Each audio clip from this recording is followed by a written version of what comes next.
Oscillation forcée mécanique. Un grand 1, étude expérimentale. On considère un ressort horizontal entretenu par un moteur de fréquence réglable, plongé dans un liquide comme l'indique la figure suivante.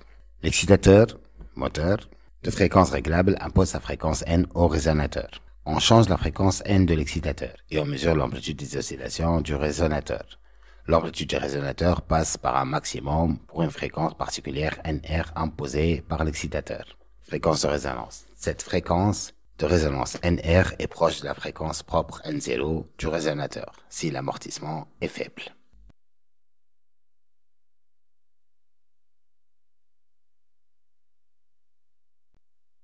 La courbe donnant les variations de l'amplitude des oscillations du résonateur en fonction de la fréquence imposée par l'excitateur s'appelle courbe de résonance. Donc, on a 4 courbes de 4 couleurs différentes. Alors, du bleu au noir, on est en train d'augmenter donc la viscosité du liquide. Alors, influence de l'amortissement. Si l'amortissement augmente, le solide dans le liquide visqueux H1, H2, H3, H4, etc., la fréquence de la résonance diminue et la résonance devient de plus en plus floue. Il n'y a plus de résonance si l'amortissement devient très important. Conclusion. En augmentant la fréquence N de l'excitateur, le résonateur a atteint une amplitude X au max R. Quelle est alors cette valeur? Et quelle est alors la valeur de NR pour laquelle l'amplitude est maximale? En changeant les liquides, le facteur de l'amortissement change lui aussi et X max diminue l'amplitude à chaque fois qu'on passe à un autre liquide plus visqueux. Quelle est la relation entre X max, résonance, et l'amortissement H?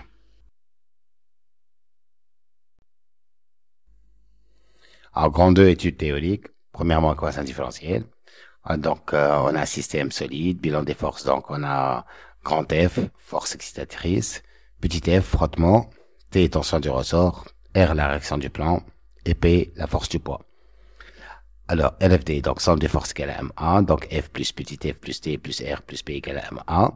En faisant la projection, ça donne donc grand F plus T plus F égale à MA. Donc, F égale à MA plus HV plus KX. Donc, F égale à MD carré X sur dt carré plus K CD carré X sur dt carré plus HDX sur dt plus que V dx sur dt plus KX. Donc, F max sinus oméga T plus phi égale à MD carré X sur dt carré plus HDX sur dt plus KX. Alors, c'est l'équation différentielle d'un oscillateur mécanique en régime forcé. Petit 2. Construction de Fresnel. Alors, on a le vecteur Kx, Kx max sinus oméga T plus phi de X. On va lui associer un vecteur V1 d'amplitude Kx max et de phase initiale phi de X. Alors, le H dérivé de X sur dt, ça fait H X max oméga. Alors, sinus oméga T plus phi de X plus pi sur 2. Alors, on va lui associer un vecteur V2, H oméga X max phi de X plus pi sur 2. Alors, le M d carré X sur dt carré, ça fait M oméga au carré, X max sinus oméga T plus phi de X plus pi. On va lui associer un vecteur V3 d'amplitude M oméga carré X max de phase initiale phi de X plus pi. Alors, le F égale à F max sinus oméga T plus phi, on va lui associer le vecteur V1 plus V2 plus V3 égale à V, avec V possédant une amplitude F max et une phase initiale phi de F. Alors, pour tracer donc notre Fresnel, on va commencer avec le premier vecteur, Kx max. Le deuxième vecteur fait un angle pi sur 2, donc plus pi sur 2, ça fait donc en rouge H X max oméga. Le troisième vecteur, il fait un angle pi, donc il sera parallèle au bleu de sens contraire. On va faire 3 cas. Une fois, le bleu est plus lent que le vert.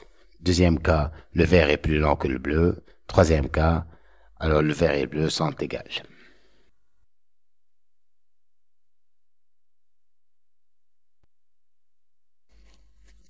Troisièmement, amplitude maximale X au max. D'après Pythagore, on a F max au carré égale à K X max moins M oméga carré X max le tout au carré plus H oméga X max le tout au carré. Donc, on peut factoriser par X max au carré, ça donne F max au carré égale à X max au carré, facteur de K moins M oméga au carré le tout au carré plus H oméga le tout au carré. Donc, X max au carré égale à F max au carré sur H oméga le tout au carré plus K moins M oméga au carré le tout au carré. Donc, X max égale à, donc, racine de F max au carré, ça donne F max ou racine, donc, de H oméga le tout au carré plus K moins M oméga au carré le tout au carré. Quatrièmement, résonance d'amplitude. Alors, x max et max signifie que la dérivée de x max par rapport à oméga égale à 0. Alors, x max c'est f max sur racine carrée de h oméga au carré plus k moins m oméga au carré, le tout au carré. Donc, pour faire la dérivée de cette expression, il suffit de faire la dérivée du dénominateur. نعمل dérivée نتاع l'autre au moins 5. Donc, on va commencer la dérivée. Alors, h au carré, oméga au carré, dérivée نتاعها باش تعطيني donc 2 oméga r h carré. Donc, 2 oméga r h carré plus, alors la dérivée de k moins m oméga au carré, ça donne 2 fois k moins m oméga au carré fois la dérivée, donc dérivée de k ça fait 0, moins 2 oméga r fois m. Alors, le k moins m oméga au carré, le tout au carré, on a utilisé donc la dérivée de la fonction f à la puissance n, ça donne n fois f' fois fn moins 1. On a utilisé donc ce théorème. Ben, on va factoriser par 2 oméga r, ça donne h au carré plus 2 fois k moins m oméga au carré fois moins m.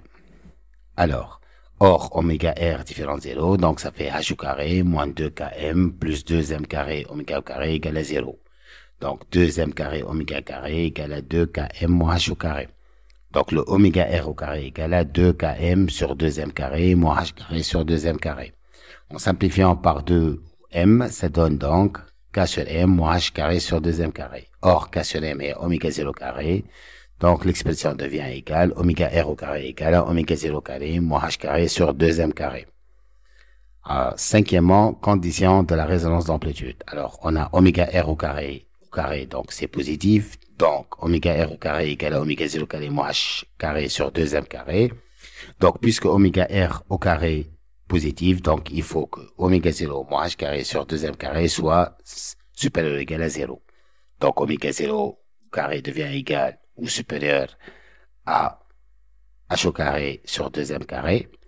Donc, 2m carré oméga 0 carré est supérieur.